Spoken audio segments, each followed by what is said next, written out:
Before there was tennis, before there was racing, there was simply Sega Superstars for PlayStation 2's iToy. I'm always a bit surprised that this game never seems to come up among Sega fans. In theory, Superstars has a lot going for it. The iToy was actually a pretty nifty peripheral, and this collection, made by Sonic Team no less, had minigames based on fan-favourite series from the Saturn and Dreamcast eras. Virtua Fighter, Nights into Dreams, Sonic the Hedgehog, heck, even games like Billy Hatcher and Samba de Amigo are included. So why is it ignored? Well, today we're going to take a look at every single minigame, and see just how well the game plays almost 10 years later. First off, there are 12 games in total, and each has 3 different levels to unlock. There's actually a lot of bonus content here, at least for a minigame collection. Certain games have special bonuses, like unlocking Shadow in the Sonic minigame or an extra level in Nights. There's even a Chow Garden where you can raise one of the little creatures. I named mine Noodles. He finds physical abuse hilarious.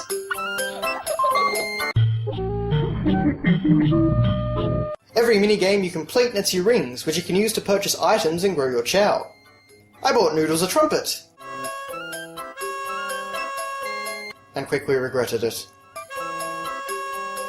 Honestly, the Chow Garden fits much better into this game than it did into Sonic Adventure, and it's kind of a neat idea to interact with Chow in this way. Unfortunately, it's ridiculously basic, so there's not much to do here aside from buy items. Presentation-wise, the visuals are basically what you'd expect. In fact, I have a feeling that some of these graphics are ripped straight from other Sega titles. It looks alright, but it doesn't do anything special. Similarly, most of the music is taken from each challenger's respective game, but I consider that a positive. I particularly appreciate the use of the Sonic Adventure soundtrack in the Sonic minigame, although I do wish they used more tracks. But enough of all that. Let's get on to the games themselves. First up is Samba de Amigo, and it actually works pretty well. It's a simple rhythm game. Balls will fly out in different directions from the centre of the screen, and you have to hit them when they're inside one of the coloured circles. There are some good songs to choose from, and it's honestly pretty fun. The only thing I couldn't get down was the pose system. I thought I was doing it right, but Sega Superstars disagreed. Admittedly, Samba de Amigo was originally a motion-controlled game, so Sonic Team barely had to change a thing to make it work on the iToy. Still, we're off to a good start. Next we have Sonic the Hedgehog, and 3 levels based on the Sonic 2 special stages. This must be the most overused design in the franchise, but at least Sega tried to do something a little bit different this time. Essentially, you need to reach the end of the level while avoiding spikes and collecting as many Chaos Emeralds as you can. If you manage to get all 7, you'll transform into Super Sonic and essentially guarantee victory. This game could be really fun if it wasn't for just one thing: the controls. I'd say that they work perhaps 50% of the time at best. There'll be moments where everything's working perfectly, but for the most part you'll be struggling to get Sonic to move in the direction you want. This makes collecting Chaos Emeralds particularly frustrating. Admittedly though, they're still better than the Sonic Heroes special stages, so I guess this was a step up for Sonic Team at the time. Number 3 is Virtua Fighter, which promises a bit more than it can deliver. The idea is that you're facing off against characters from a series and must punch, kick and block in real life to defeat your opponent. It essentially boils down to waving your hand over a series of markers. Hits won't always connect and blocks won't always register, but for the most part it works pretty well, and is actually a lot of fun, particularly if you bring a lightsaber. The only thing I'd say is that the difficulty ramps up significantly after easy mode, and the controls get increasingly sketchy. Then it's on to Super Monkey Ball, where just like the actual game, you're rolling a monkey trapped in a ball around an obstacle course. When it's working, this is pretty enjoyable. You have to move your hand into different configurations to get the ball to do things like accelerate, stop, or move to the left and right. It works most of the time, but I found that the game sometimes stopped tracking one of my hands, leaving me to bounce around the stage aimlessly. This particularly became a problem on the higher levels of difficulty, but if the controls are working for you, it's a proper Monkey Ball experience. Now might be a good time to bring up the loading times. There's a fair bit of loading in Sega Superstars, and for the actual minigames, the load times can get long. It's not a huge deal, but it's something that started to bug me after a few play sessions. To show you just how long they can be, I'll place this video at the top of the screen. Moving on to number 5, it's Crazy Taxi! This is by far the most pointless game in the collection, perhaps ever made. All you do is wave and yell at your TV. Literally, that is it. If you've ever wanted to look stupid, this is the game for you. Thankfully, some degree of common sense returns in House of the Dead. It's essentially a less enjoyable version of the Kung Fu game from the original iToy play. Wave your hands around and hit the zombies to take them out. It's a simple concept, but can be enjoyable. The main problem is that the developers added something that you're not supposed to hit. Damsels. If you accidentally hit one of them, they will damage you. This means you need to stand very still at all times, just in case you slightly move your hand and hit a damsel that jumps onto the screen. However, this doesn't guarantee victory, as sometimes both a damsel and zombie can appear on the same side of the screen, and it's near impossible to take one out without hitting the other. I understand the intention to add more depth, but it really sucks the fun out of the game.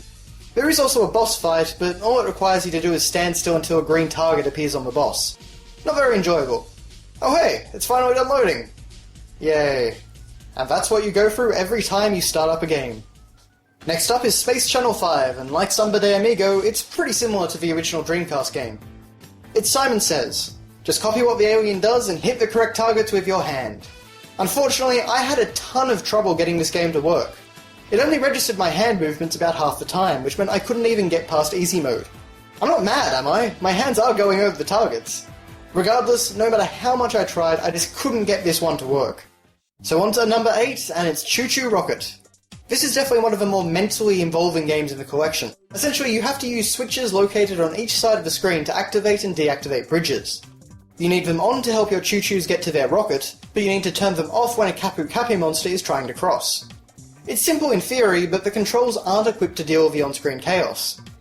One of the big problems is that you cannot just turn the switch on and off, or just leave your hand resting on a switch. You have to constantly wave to keep a switch on. Not only does this get tiring, but it makes it easy to accidentally move your hand off the switch. Put simply, Choo Choo Rocket is a neat little game, but it's not made for iToy. Whew, I don't know about you guys, but I'm starting to get a bit tired now. You always have to throw your arms out or excessively wave over something in this game, and after a while it gets very draining. Speaking of exhaustion, it's time for Billy Hatcher and the Giant Egg. This is one of the most tiring motion control games I've ever played. As Billy, you have to roll around a giant egg and squash enough enemies to open the door that ends the level. Simple, right? Well, you control Billy by, what else, waving your hands over markers. Depending on the combination of markers, Billy will stop, go forward, or turn left and right. Unfortunately, Billy is also very slow and very imprecise. This means that you'll be waving your hands for what feels like an eternity just to get him to go forward a few paces. You're far, far better off playing the actual Billy Hatcher game. Now that I think about it, that's probably a big complaint about this collection. For the most part, it doesn't do anything hugely new or different compared to its source material. It just takes a game that would normally be played with a controller, and makes you wave at it instead. Anyway, we're on the home stretch now with Virtua Striker. Okay, well this is something different at least. You have to use your head, although it can really be any part of your body, to hit a ball into some balloons and earn points. It doesn't always register your body, and it's hard to know which way the ball will go, but overall it's not a bad little game. Next up is Puyo Pop Fever, and again it's something different from the source game. Good.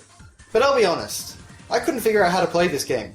I tried doing what the tutorial said, but the only part of my body it seemed to register was my head.